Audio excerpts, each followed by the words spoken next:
መስራት የምትችሉት ነገር ስሩ። እንደው ሰራተኛም ለመቅጠር ከበቃችሁ እንደዚያ የማይደረግ የሚመስላቸው አሉ መሰለኝ። እንደው አንዳንድ ሀብታሞች ማለት ነው። አሁን አልጋ ማስተካከል፣ ሶፋ ማስተካከል እነሱም የማይመጥናቸው ይመስላቸዋል። የሰራተኛይቱ ብቻ ይመስላቸዋል።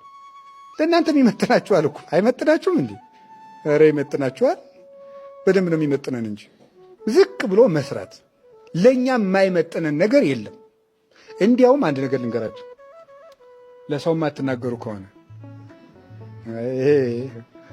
እኔ ሲጀመር የምናገረው እንድትነግሩልኝ የምፈልገውን ነው። ሲጀመር ለሰው የማይነገር ነገርም የለኝም። አንድ ጳጳስ በሆነ ኃጢአት ይፈተናል። ኃጢአቱ ይቅርባችሁ፣ ቢጸልይ ቢሰግድ አለቀዋል። መልአክ ተገልጾም እንዳለው ታውቃላችሁ፣ ዝቅ ያለ ሥራ ካልሰራህ አይለቅህም አለ።